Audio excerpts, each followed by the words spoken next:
నుంచి హరినాథ్ గారు మాట్లాడండి. నమస్తే, అక్కడ ఉన్న పెద్దలందరికీ నమస్కారం.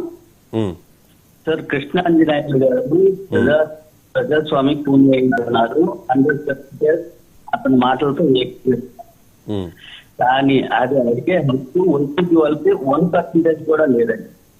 ఎందుకంటే కుప్పంలో వాళ్ళు వేలు పెట్టారు, పులివెందులో వేలు పెట్టారు. ఓకే, రెండు ఒకటే. వైసీపీ వాళ్ళకి 1% కూడా లేదు, ప్రజాస్వామ్యం మాట్లాడే హక్కు అసలు లేదు. ఇంకొకటి రెండో పార్టీ ఈవీఎంల గురించి మాట్లాడారు.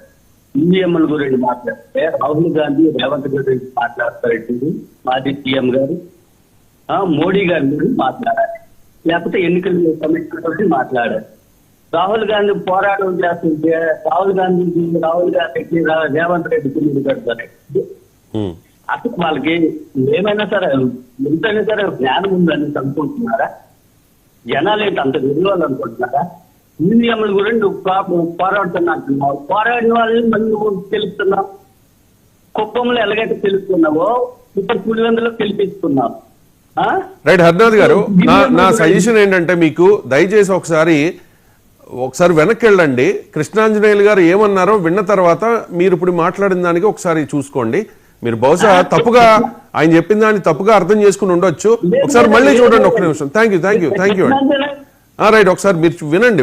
విన్న తర్వాత ఆయన తప్పుగా మాట్లాడలేదు, మీరు అన్నట్టుగా మాట్లాడలేదు. ఒకసారి మీరే విని క్రాస్ చెక్ చేసుకోండి. థ్యాంక్ యూ అండి హరినాథ్ గారు, మీ అభిప్రాయం తెలియజేసినందుకు. ఇక చిన్నపరెడ్డి గారు, ఎందుకు అంత అగ్రెసివ్ ఎలిగేషన్ చేశారు? చంద్రబాబు నాయుడు అండ్ రాహుల్ గాంధీ రేవంత్ రెడ్డి మీడియేషన్లో హాట్ లైన్లో చర్చలు జరుపుతూ ఉన్నారు అని చెప్పేసి ఎందుకు అంత ఎలిగేషన్ చేయాల్సి వచ్చింది? ఇది సందర్భం కాదు, కానీ ఆ ప్రస్తావన ఎందుకు తీసుకొచ్చారు? సార్, రెండు విషయాలు సార్.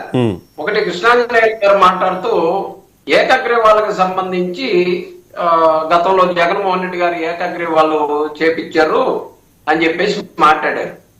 సార్, ప్రభుత్వాలే ఏకగ్రీవాలు చేసుకొని మీ పంచాయతీలకి, ఇదిగో చిన్న పంచాయతీలకు అయితే 20 లక్షలు ఇస్తాం, పెద్ద పంచాయతీలకు అయితే 50 లక్షలు ఇస్తాం, ఇంకా పెద్ద పంచాయతీలు అయితే 1 కోటి రూపాయలు ఇస్తామని స్వచ్ఛందంగా జరిగే ఏకగ్రీవాలు, ఆదర్శ పంచాయతీలు, ఆదర్శ మండలాలు అని చెప్పి ఇచ్చిన మాట వాస్తవం. కానీ ఇది స్వచ్ఛందంగా జరగలేదు కదా, నిర్బంధంగా జరిగింది అనేది వాళ్ళ అభిప్రాయం.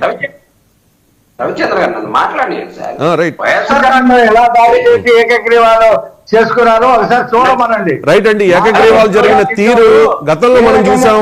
ఒక్కడే రఫీ గారు అదే చెప్తున్నా, ఏకగ్రీవాలు జరిగిన తీరు గతంలో చూసాం. ఎంత నిర్బంధంగా కనీసం నామినేషన్ కూడా వేయకుండా ఏ రకంగా రోజుల్లో ఇబ్బందులు జరిగాయి అనేది మనం చూసాం.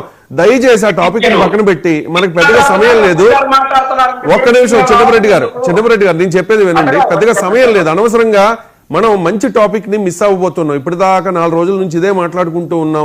ఏం జరగబోతోంది అనేది కూడా ఒక క్లారిటీ ఉంది. రాహుల్ గాంధీ